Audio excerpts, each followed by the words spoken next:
2 और 3 दिसंबर की दरमियानी रात साल 1984 भोपाल शहर गहरी नींद में था। कड़ाके की ठंड थी। रजाई में लिपटे लोग सुकून की नींद सो रहे थे, लेकिन उन्हें नहीं पता था कि जिस हवा में वो सांस ले रहे हैं वो हवा अब हवा नहीं, मौत बन चुकी है। यूनियन कार्बाइड की फैक्ट्री के टैंक नंबर 610 से 40 टन जहरीली methyl isocyanide MIC gas leak हो चुकी थी। विज्ञान कहता है कि इस गैस का एक चम्मच भी पूरे गांव को मारने के लिए काफी होता है, और वहां तो 40 टन गैस हवा में घुल गई थी।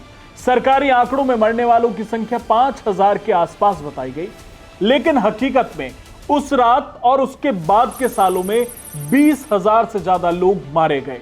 इस वीडियो में हम सिर्फ उस हादसे की बात नहीं करेंगे, हम बात करेंगे उस साजिश की, उस लापरवाही की और उस समझौते की जिसने हजारों जिंदगियों की कीमत चंद सिक्कों में लगा दी। रात के करीब 12 बजे लोगों का दम घुटने लगा। आंखों में ऐसी जलन थी जैसे किसी ने लाल मिर्च डाल दी हो। लोग घरों से बाहर भागे, लेकिन बाहर तो मौत का बादल छाया हुआ था। हवा का रुख शहर की तरफ था। अपर लेक्स और लोअर लेक्स के इलाके गैस चैम्बर बन चुके थे। जो जितना तेज भागा उसने उतनी ही ज्यादा गहरी सांस ली और उतना ही ज्यादा जहर उसके फेफड़ों में गया। बच्चे, बूढ़े, जानवर, सड़कों पर लाशें बिछने लगी थी। भोपाल रेलवे स्टेशन पर एक ट्रेन खड़ी थी, लेकिन उसे सिग्नल देने वाला कोई जिंदा नहीं बचा। सुबह होते होते भोपाल एक कब्रिस्तान बन चुका था। लेकिन सवाल यह है, यह हुआ कैसे? क्या सिर्फ ये एक एक्सीडेंट था? अक्सर इसे इंडस्ट्रियल एक्सीडेंट कहा जाता है, जैसे कंपनियों में किसी टेक्निकल फॉल्ट की वजह से हादसे हो जाते हैं। लेकिन डॉक्यूमेंट्स बताते हैं कि ये एक्सीडेंट नहीं, बल्कि कॉर्पोरेट लालच का नतीजा था। आइए समझते हैं कि वो 4 बड़ी गलतियां जो इस तबाही की वजह बनी। पहली गलती, पानी का घुसना। टैंक 610 में एक खराब वाल्व की वजह से करीब 1 टन पानी घुस गया। पानी और MIC के मिलने से एक भयानक केमिकल रिएक्शन शुरू हुआ। दूसरी गलती, कूलिंग फेलियर। नियम के मुताबिक टैंक को ठंडा रखने के लिए रेफ्रिजरेशन यूनिट का चलना जरूरी था, लेकिन पैसे बचाने के लिए कंपनी ने फ्रीज बंद कर रखा था। तीसरी गलती, स्क्रबर डीएक्टिवेटेड। वो स्क्रबर जो लीक होने वाली गैस को न्यूट्रलाइज कर सकता था, उसे हफ्तों पहले ही बंद कर दिया था। चौथी गलती, फ्लेयर सिस्टम इनऑपरेबल। आखिरी सुरक्षा कवच, फ्लेयर टावर जो गैस को जला सकता था, उसका पाइप भी टूटा पड़ा था। सोचिए, एक परमाणु बम जैसी खतरनाक गैस जिस टैंक में थी, उसकी सुरक्षा के सारे सिस्टम बंद थे। क्यों? सिर्फ मुनाफा बढ़ाने के लिए। यह लापरवाही नहीं थी, यह जानबूझकर किया गया खिलवाड़ था। हादसे के 4 दिन बाद 7 दिसंबर को यूनियन कार्बाइड का चेयरमैन वॉरेन एंडरसन अमेरिका से भारत आया। उसे भोपाल में गिरफ्तार भी किया गया। लोगों को लगा कि इंसाफ होगा, लेकिन फिर जो हुआ वो भारतीय इतिहास का एक काला अध्याय है। गिरफ्तारी के कुछ ही घंटों के भीतर एंडरसन को जमानत मिल गई। इतना ही नहीं, उसे सरकारी गाड़ी में बिठाकर एयरपोर्ट छोड़ा गया और एक सरकारी विमान से दिल्ली भेजा गया, जहां से वो अमेरिका भाग गया।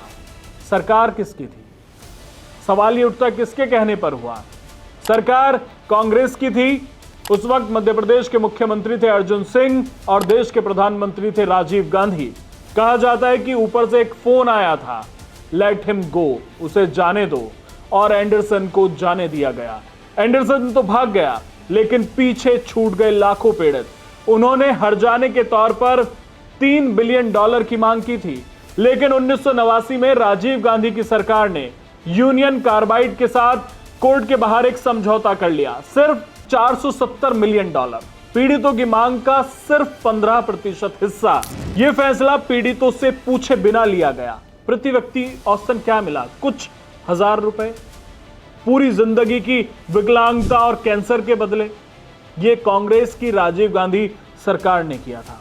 लेकिन सरकार ने इतना कम पैसा क्यों स्वीकार किया? दस्तावेज बताते हैं कि अमेरिका के पूर्व विदेश मंत्री हेनरी किसिंजर ने भारत सरकार पर भारी दबाव बनाया था। यहां तक कि JRD टाटा ने भी राजीव गांधी को चिट्ठी लिखकर यूनियन कार्बाइड की शर्तों को मानने की सलाह दी थी, ताकि फॉरेन इन्वेस्टमेंट पर असर ना पड़े। इंसानी जान से ज्यादा कीमती विदेशी डॉलर हो गए थे कांग्रेस और राजीव गांधी के लिए।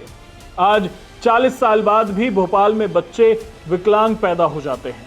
वहां की मिट्टी और पानी में आज भी वो जहर मौजूद है।